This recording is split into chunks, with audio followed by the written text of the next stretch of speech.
Welcome back, everyone. We'll talk about 6 degrees of separation, taking into account, of course, that it's Monday as well.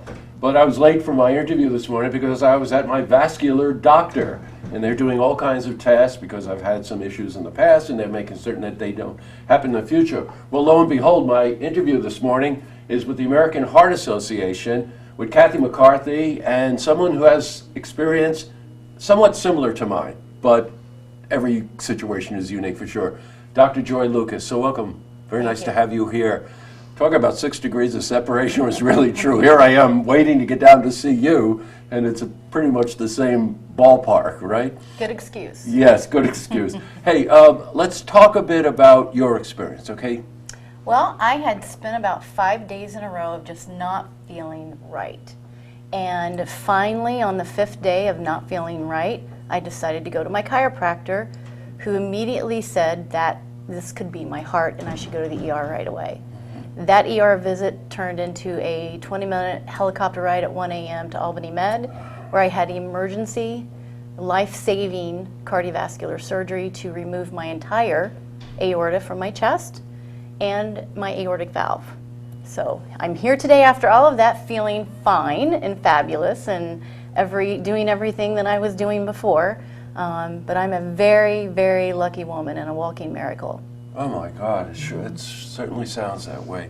So Kathy, you see this? This is the kind of thing you see, right? Yeah, we do. Dr. Lucas has a really dramatic story, but we hear this a lot, and it's with women. And Yes. you know, the symptoms are a little different of heart disease or conditions like that. So we always tell women, just pay attention. If something feels different, if it feels wrong, see a doctor, don't hesitate. And I know that's exactly what your experience was, Dr. Lucas. Yes. I feel that had I heard a story similar to mine on Saturday, when I actually thought to myself, could I be having a heart attack? I think if I had heard my story, I would have actually gone to the emergency room then, instead of waiting another 3 days. And every hour that you don't have surgery when you have an aortic aneurysm is every hour closer to death you are. And I pushed the envelope almost too long. Yes, of course. You know, you'll hear this with aneurysms, you hear this with embolisms, where people think, oh, I've got congestion in my chest, oh, I'm irregular heartbeat, oh, it's okay. You know, our tendency is always to say that it will be okay. In the case of women, by the way, and I mentioned before we went on air today, that I've been doing some interviews with women lately, and something sticks in my mind that has nothing to do with medical practice, but the whole sense that women will always take care of someone else before they take care of themselves. Whether it's maternal instincts or whatever it happens to be, that's a really common story, right? Yep. I mean, to this day, when I look back, at no point did I feel ill enough to not go to work.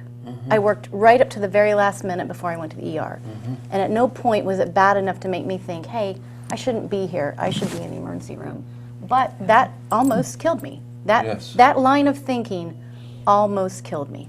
You know, and I just want to make another point. Talking about caring for others, Dr. Lucas is a veterinarian. Oh, hence Dr. B here. Oh, the dog is named after the doctor that saved your life, right? Dr. Brenton, my vascular surgeon, I gave him the best honor I could, which was to name my dog after him. That's wonderful. But you know, even in what you do for a living, you care for others before you care for yourself. Kathy, every year, Kathy's been here before. I'm a regular. It's a great place to be. And it's because of the American Heart Association, the Heart Ball, right? Yep. Give us some background on it this year. Sure. You would tell me, I think it's like 30-something years, This right? is our 34th annual Wow. Capital Region Heart Ball. We'll be at the Hall of Springs on Saturday, February 25th. Are you coming too, Dr. B? We'll have hundreds of people. We're very fortunate. Dan Pickett from Infrastructure is chairing it this year, so he will lead the charge. We'll have business leaders, medical leaders. Dr. Lucas will share her compelling story. Nice. It's a reason to gather and celebrate all the work of the American Heart Association and to fundraise so we can continue that good work, so we save more lives. Right, and I remember this from last year when we were talking. The funds that you raise go directly into research. Some go to the national organization, but some stays locally as well, right? Yes. Now, the local funds, where do they go? They go to different research institutes. We have a really competitive research application process. Researchers apply to us, and then we award the funds based on merit. And we're really lucky in the Capital Region. We're currently funding about $2 million in research in Albany, Saratoga, this area. So terrific investment in our future and in lives like Dr. Lucas's. Well, you know, I saw it firsthand this morning in just how thorough and how professional the doctors were in examining me and running the different tests and talking to each other. This is the heart of the issue, pun intended, I guess. But it's very expensive and something that you know, people should really not only contribute to, but also be aware if they feel some of the symptoms themselves.